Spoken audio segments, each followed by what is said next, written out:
Since I was sheriff in the West and dealing with the Western States Sheriff's Association, I've seen entire Western states taken over by the federal government.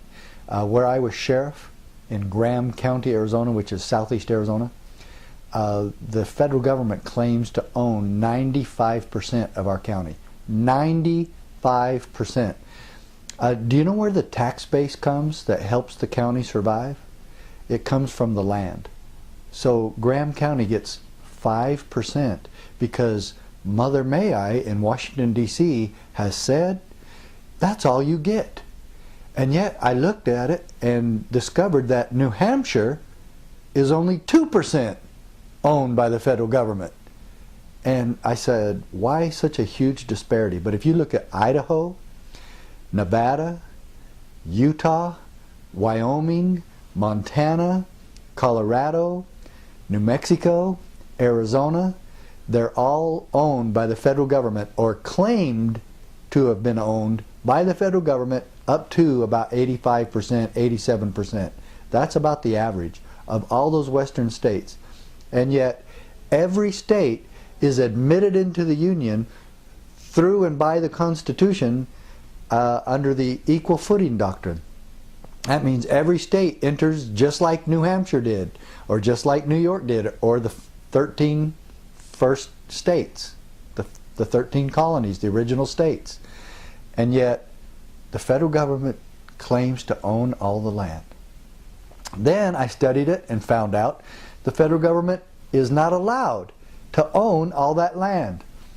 And so then you see where they say, oh yeah, we don't own it, we just manage it.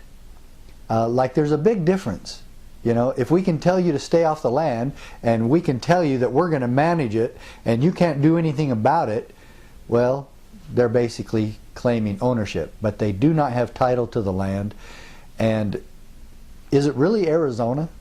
Is it really Utah when we can't control our own state? It makes the state an enclave of the federal government, and it simply is not meant to be. The federal government has tried to take ownership and control of our land and our water and our money and our food supply. And so do you see a little bit of a trend there?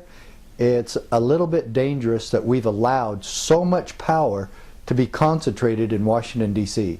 They do not own us. They do not own our land, our water, or our children, or our money. It's not theirs. And now how do we get it back? There's only one way to put the federal genie back in the bottle, and that's through the issues of state sovereignty and local autonomy. And we will not do that without the sheriffs taking a stand.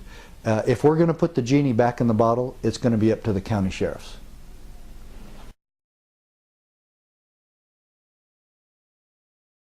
All of this boils down to the lawsuit I filed on the 10th Amendment, and the answer that came from the United States Supreme Court on my lawsuit against the Brady Bill was much bigger, much broader than I ever imagined, and probably the most powerful 10th Amendment decision in the history of our country. And it says this, the motto of the entire case, again, the ruling by the United States Supreme Court, that the states are not subject to federal direction. They cannot commandeer officials in the state for federal bidding, and they cannot tell the state to enact or enforce any federal regulatory programs. So if they can't tell us what to do, then we're on our own, and we can pursue what we need to pursue in our own counties and states to make sure that life, liberty, and property are taken care of and protected. Yes, even against the federal government.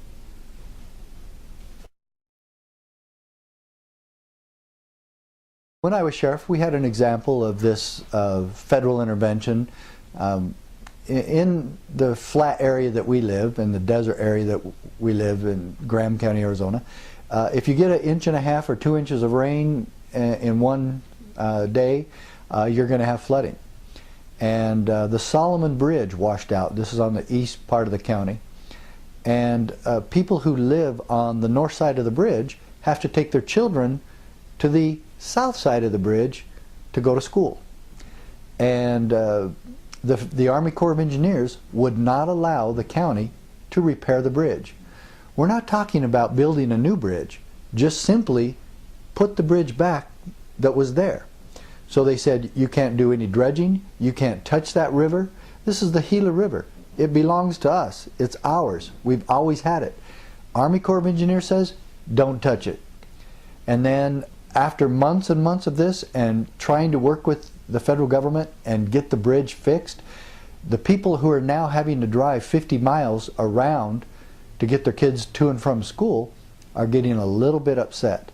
And so the Board of Supervisors finally, so frustrated with dealing with the federal government, that they voted unanimously to just fix the bridge. Well, the Army Corps of Engineers, that really upset them. And they threw their popsicle down in the dirt and got mad and started stomping. And they said, we're going to arrest all the Board of Supervisors. Literally, seriously, they're going to arrest the county commission and anybody who works on fixing the bridge. So, I didn't like that. And so I came in and I said, we will provide 24-hour security for you and your families and for all the workers at the bridge if need be. And if I have to, I'll call out the posse, and we will give 24-hour coverage to anybody and everybody working on the bridge, and we will not charge the county a dime extra of overtime. Whatever it costs, whatever it takes, we'll provide the security for anybody and make sure nobody goes to jail pursuant to these threats from the feds. And then they said the county will be charged $50,000 a day for every day that we're in violation of their order not to fix the bridge. So the county courageously fixed the bridge anyway. And the bottom line was the people were taken care of, and life, property, and the pursuit of happiness were all taken care of and guaranteed, and we disobeyed the federal government. And nobody went to jail, and we didn't pay one dime in fines. And this is exactly what needs to happen, not just all across the West, but all across the country, and the sheriffs need to stand and call the federal government's bluff and tell them to go home where they belong and take their little popsicles with them.